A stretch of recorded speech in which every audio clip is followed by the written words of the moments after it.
So I'm here in this brief khutbah, I'm just here to give you a reality check.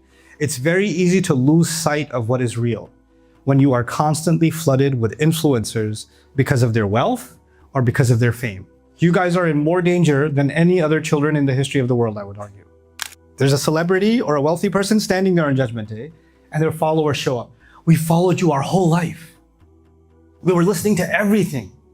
Every video release, every podcast, every TikTok release, every tweet, every post. I'm your biggest fan. Can you help? The people that used to be followed, those same wealthy people and those celebrities, they are going to make an announcement on that day, on Judgment Day. And she has all these endorsements and she's super famous. And she said, can I talk to you for a minute? I said, sure, let's have a conversation. And she said, I feel really depressed and sad and empty inside. You're sad? You have everything that all those millions of girls want. Why are you sad? And she said, all of this is just fake. Recently, Ustad Nouman delivered a khutbah at the East Preston Islamic College in Melbourne, and given the age group of the young students in attendance, Ustad chose to share a pertinent reminder about celebrity culture and how on Yawmul Qiyamah, those same celebrities won't want anything to do with us at all. Alhamdulillah, الذي لم يتخذ ولدا ولم يكن له شريك في الملك ولم يكن له ولي من الذل وكبره تكبيرا. الحمد لله الذي نحمده ونستعينه ونستغفره ونؤمن به ونتوكل عليه ونعوذ بالله من شرور أنفسنا ومن سيئات أعمالنا من يهده الله فلا مضل له ومن يضلل فلا هادي له ونشهد أن لا إله إلا الله وحده لا شريك له ونشهد أن محمدا عبد الله ورسوله أرسله الله تعالى بالهدى ودين الحق ليظهره على الدين كله وكفى بالله شهيدا وصلى الله عليه وسلم تسليما كثيرا كثيرا. أما بعد، فإن أصدق الحديث كتاب الله وخير الهدي هدي محمد صلى الله عليه وسلم وإن شر الأمور محدثاتها وإن كل محدثة بدعة وكل بدعة ضلالة وكل ضلالة في النار.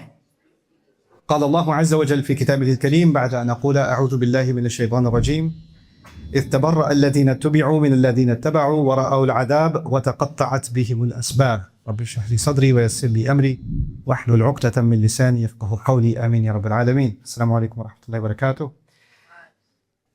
This khutbah, I did not expect to speak to a large group of children, actually. So I'm giving this khutbah off the cuff, but I want to start with something very important for all of you. I noticed that a lot of the teachers have to keep saying shh every few seconds. You guys know that when the prayer begins, when salah begins, then none of you are having a conversation. And if you did, that would be a really serious problem, right? The Friday khutbah, the moment the adhan is done and the khatib starts speaking, even if it's the most boring speech you've ever heard in your entire life, it's actually considered a part of the prayer. It's considered a part of the prayer. So if you guys are talking about anything in that time, or communicating, texting, whispering, whatever, you're doing that in the middle of prayer. So it's just, and it's not something offensive to the khatib, or offensive to your teachers, or offensive to each other, or disturbing somebody else. It's actually an offense against Allah. And it's better you learn that sooner rather than later, right? Because sometimes kids never learned that properly. And then later on, they become adults and you'll find the khatib is giving a khutbah and some adults are having a conversation with each other because they never learned it when they were kids. The other thing I notice here is a lot of you are older and many of you are younger. And the ones that are older among you, you need to recognize something. Whether you know the younger kids in the room or not, they look up to you. They copy your behavior. And what's interesting to me, I saw, because I was giving the khutbah in Arabic and I know most of you weren't paying attention, but I was paying attention to you. I was spying on you. And while I was spying on you, I realized that the younger kids were actually far more quiet than the older ones. And the older ones were doing a lot of the talking, which means you're okay with setting that example for those younger kids. That's not okay. You need to become a better example for the other kids in the school that are younger than you. Even if you don't know them or you know them, you are, like it or not, a role model. Like it or not, you're always someone who sets an example. You know, in the society we live, in the world we live, everybody says, mind your own business. That's my life. I do whatever I want. Doesn't matter. Leave me alone. I'm free to make whatever choice I make. What's it to you? Why does anybody care? I don't care. That's the kind of attitude that's taught over and over again. But actually, everything you do affects someone else. Even things you do just for yourself affects someone else. Everything you do, the Quran describes, leaves a trail behind you. And people see a trail, like if you're in the woods and you don't know where to go and you see that there's a less grass in one patch, which means somebody walked that part already. So you're going to go that way. And then more people go that way and the grass starts disappearing and that becomes a trail. And then the next time somebody comes along, they don't even think about going in any other direction. They follow the trail. They just go in that same trail. But the first person who walked that trail, that made a little bit of a roadway, became an example for everybody else, right? So that's an important reminder for myself and for all of you. And I wish all the best to all of you. And well, I used to be in charge of a campus where I taught, I used to give khutbah and there were lots of kids in the khutbah. There were adults in the khutbah. And usually what I would do is I would make sure that the kids were not sitting together in the beginning. Because when they sit together, you know what happens. And then when the khatib is speaking, the khatib is thinking, are they talking about me? Is that what they're doing? Because they're pointing and laughing and they're whispering like those two guys are whispering right now. Like those two, yeah, like them, yeah. Yeah, no, it's okay, don't be embarrassed.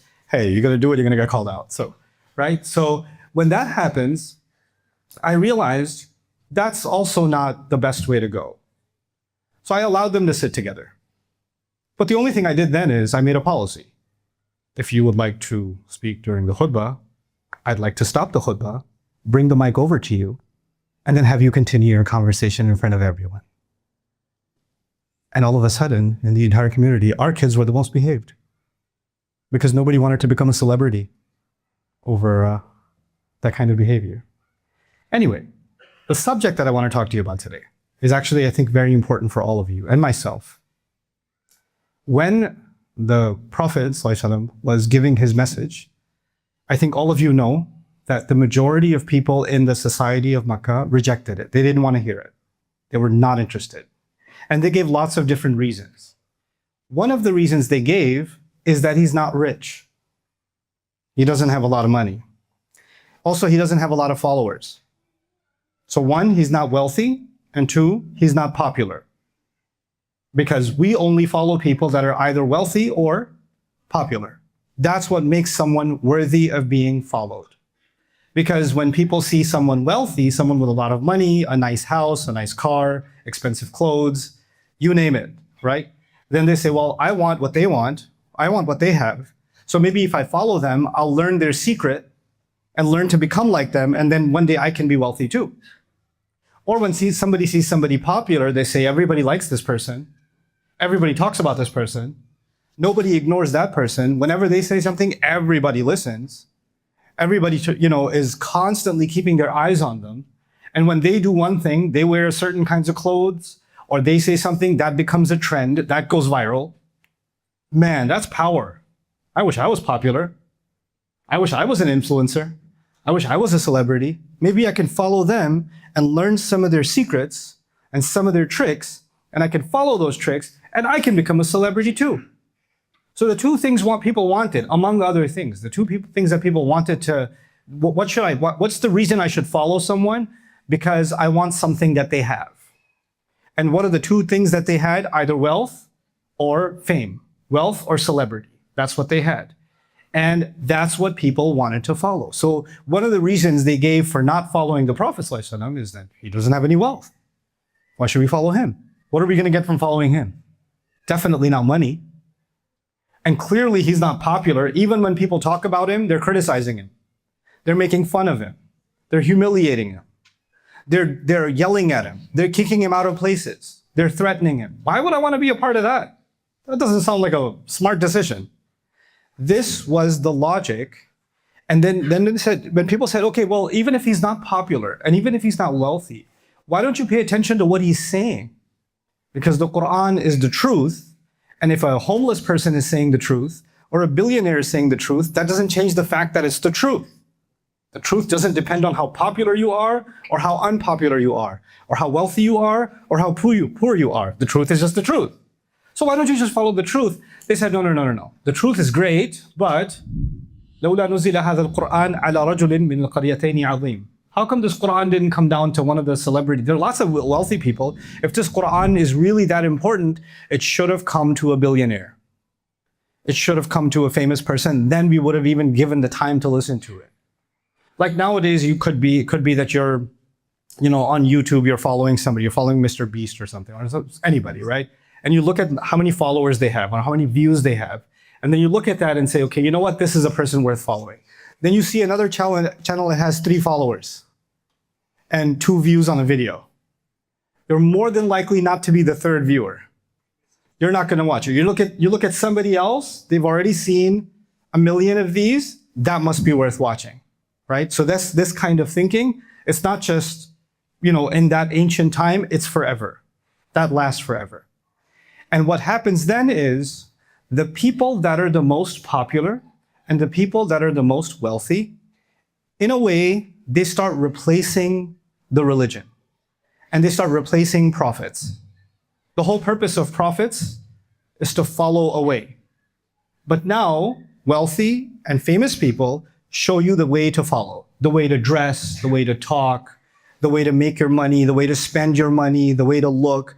They're setting the standard. So who needs prophets when you have these two, right? That's what happens in many societies. Now, when that happens, I'll tell you an interesting story. I was in a country, I won't name the country, and I met a few celebrities. These were not celebrities that had 100,000 or 200,000. They had maybe 30 or 40 million followers online. In some cases, 100 million followers. So they're pretty big. And some of them were in the movies. They were actors and actresses. And I was talking to one of them, and she's extremely popular, and like girls in her country go crazy over her. And they're dying, like they have her picture on their wallpapers, all kinds of stuff, right? And she has all these endorsements and she's super famous. And she said, can I talk to you for a minute? I said, sure, let's have a conversation. And she said, I feel really depressed and sad and empty inside. I said, why do you feel empty? There's like 100 million people that want to be like you. The biggest dream in life is they could be you. And you're depressed, you're sad, you have everything that all those millions of girls want. You have it all. Why are you sad? And she said, all of this is just fake. All of it, it's just empty. It doesn't give me anything. It doesn't mean anything. People think it's so amazing when you get here, and I used to think it's amazing too before I got here. Once I got here, I realized you have no real friends. Everybody only cares about you superficially. Nobody even sees you as a human being anymore. Nobody actually cares about who you are as a person. Everybody you talk to, you can't even have a real conversation with them, because if she has a conversation with one of her friends and shares something personal about herself or a sadness or something that happened in her life, then that friend will turn around and say, you know what? I got the inside gossip. I got the tea on this celebrity. They told me in a private email. They told me in a message. And she can't even share anything with anybody because everybody's going to snitch on her. Because if they have, I know the inside story on the celebrity, they'll go viral, right? So everybody wants to be around her only to take advantage of her, not to even see her as a human being. So it looked really cool from a distance. But when you get there, and I was like, do you have any real friends? She goes, I don't have any real friends. Do you trust anybody? I don't even trust my parents now. That's how paranoid she got, right? What happens is those same people, from a distance, they look like they have everything. But actually, they don't have anything. And from a distance, prophets look like they don't have fame, they don't have money, they don't have anything. But actually, they have everything. They're the ones that have everything. This drama will go on in this world. Lots and lots of people in the world are going to follow celebrities and wealthy people, one way or the other. Kids, adults, you name it. And eventually, a time will come where our life will end, and we're going to be standing in front of Allah. The Arabic part that I was reciting in my khutbah today, I was reading something from Surah Al-Baqarah. And Allah is talking about what's going to happen to people who followed those celebrities and followed those wealthy people. Now, Because on Judgment Day, everybody's gathered together, right?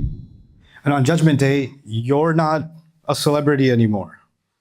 You don't have security guards around you. You're not up on stage and everybody's trying to talk to you. You're just another person like everybody else. Equal. All in trouble at the same time. You're not a billionaire anymore. Your money's gone. Your cars are gone. Your security's gone. Everything's gone. You're just another human being like everybody else. So they're standing there and their followers show up. There's a celebrity or a wealthy person standing there on Judgment Day and their followers show up. We followed you our whole life. We were listening to everything. Every video release, every podcast, every TikTok release, every tweet, every post, everything. I followed every bit of what you said. I'm your biggest fan. Can you help? Because I dressed the way I dressed because of you. I talked the way I talked because of you. I memorized all your songs. I did this, I dressed like you. I talked like you. I acted like you. I bought all your, subscriptions, etc., etc. إِذْ تَبَرَّأَ الَّذِينَ اتُّبِعُوا مِنَ الَّذِينَ اتَّبَعُوا. The people that used to be followed, those same wealthy people and those celebrities, they are going to make an announcement on that day, on Judgment Day. Judgment Day is also called Yawmul Haqq, the day of reality. Remember that. The day of what? Reality. You know what that means? Right now, you think something is reality, but you'll know what it really is on Judgment Day. Right now, they look like they have everything. Right now, they look like they're worthy of being followed. Watch what happens on Judgment Day, on the day of reality. All their followers show up and say, hey, can you help us? We're with you, right? We're with you. إِذْ تَبَرَّأَ الَّذِينَ اتُّبِعُوا. When those who used to be followed are going to say, we have nothing, مِنَ الَّذِينَ اتَّبَعُوا, from those who followed them, all their followers, they're going to say, we have nothing to do with these people. I don't even know who these people are. I don't care about them. I hate them. Please get me away from these people. Those same celebrities. And when they used to be in this world, they used to be, hey guys, hit like and subscribe. Love you guys. Wouldn't be here without you. I love my fans, etc., etc. Right? I'm looking out for you. All the show of love and loyalty to make you feel like, and then they'd make songs and videos and music and things like that. And all their fans would say, I feel like I can relate to what you're saying. It's like you're talking about me. Yeah, I know. Love you guys. Kisses. And on Judgment Day, I have nothing to do with these people. I don't know who they are. إِذْ تَبَرَّأَ الَّذِينَ اتُّبِعُوا مِنَ الَّذِينَ اتَّبَعُوا. In another place in the Quran, similarly, Allah says a person will come in front of Allah on Judgment Day and say, Ya Allah, I want to be saved. I don't want to burn in Jahannam. I don't have any money left. I don't have any influence left. Can I offer my parents? You can take them. I want to be saved. You can take my kids. I want to be saved. You can take my extended family. I want to be saved. That's not enough? Okay, how about you take the rest of the population of planet Earth and put them, وَمَنْ فِي الْأَرْضِ جَمِيعًا. Put everybody on the earth in hell. Just save me, please. That's what they're going to say. That's what they're going to show you who they really care about. You cared so much about them. You gave them your time, your attention. You gave them a part of your brain. You gave them a part of your tongue. You gave them your ears. The most valuable things you have, you gave that to them. And this is what they're giving you. You're just worth fuel for a fire. That's what you're worth to them. وَرَأَوْا الْعَذَابِ وَتَقَطَّعَتْ بِهِمُ الْأَسْبَابِ. And on that day, the followers and their celebrities and their leaders, they're all going to be looking at the punishment because they didn't follow the prophets. They followed each other. That's what they did. And then when they look at the punishment, وَتَقَطَّعَتْ بِهِمُ الْأَسْبَابِ, all of their relationships will be cut. Now, so the first part we saw was the celebrities are going to say, we want nothing to do with the followers. Now the followers are going to speak. وَقَالَ الَّذِينَ اتَّبَعُوا لَوْ أَنَّ لَنَا كَرَّةً. The followers will say, if we had another chance, if we could go back to the world, لَنَتَبَرَّأَ مِنْهُمْ كَمَا تَبَرَّأُوا مِنَّا. We would cut ourselves off from these people. We would say we have nothing to do with them, the same way they're saying we have nothing to do with you now. The way they are saying, I want nothing to do with you people, we would have done exactly the same thing. Ya Allah, just give us another chance. I got it. Now I'm blocking them. Unfollow. No more an addict to their content. I'm all done with it. Right? Allah says, كَذَلِكَ يُرِيهِمُ اللَّهُ أَعْمَالَهُمْ حَسَرَاتٍ عَلَيْهِمْ. That is how Allah will show people their deeds so they can regret and regret and regret over what they used to do. You guys are very, very young, and you're living in a very strange time in the history of the world. You are being flooded with messages about who to follow. You're being flooded like no other generation of children before you in the history of the world. This never happened. You guys are in more danger than any other children in the history of the world, I would argue. So, and Allah decided that you should be born now. If you were born 100 years ago, your biggest problem would have been your best friend has a nicer goat than you do. Right? That was, you know. But, you know, that's not the case. You're living in the age of social media. You're living in the age of influencers. You're living in the age of constant messaging. And let me tell you something about that. You guys have heard about gambling before? You can nod if you have. Have you heard about gambling? You know how gambling and alcohol and these things become addictions? They become addictions. You know, when Facebook and Snapchat and Instagram and TikTok, some of these companies that are, Facebook's for old people, I know, but like some of these other social media platforms, when they were building their platforms, they needed to figure out how to keep people hooked, how to keep people swiping. Because the longer you stay on the app, the more money they make. So it's not, you think it's free content, but actually your attention makes them money. So it used to be in the old world, they used to get gold out of the ground and diamonds and minerals, and you sell those were the resources. Human attention is actually something that makes money too, from the algorithms and advertising revenue and viewership revenue. This is how they build their revenue. So they're making money off of your attention. So they needed to figure out, how do I keep this 14-year-old, how do I keep this 13, 12-year-old or 16-year-old, how do I keep them on my app? And how do I keep them scrolling, and because I need to keep them on here longer. I need to make them addicted. So what they did is they hired the best developers, the best designers of casinos in Las Vegas. Las Vegas is a place that has a lot of gambling casinos where people go because they have a gambling problem, and they have those slot machines. Have you ever seen those slot machines before? They have those slot machines, and those people, you know what they do in those slot machine halls? They pump extra oxygen into those halls so people don't get sleepy. And they give free drinks. You get free Cokes and free caffeinated sodas and coffees and whatever. So people get hyped up and they stay awake, and they'll give you free Red Bulls and stuff. It's because they want people just sitting there and not getting up and keep gambling and keep gambling and keep gambling. And people will lose their house, they'll lose their life savings and all of it. But they designed it, and they even set up cameras so they can watch the eyeballs of the gambler to see if they're dilating or not, to create excitement for them.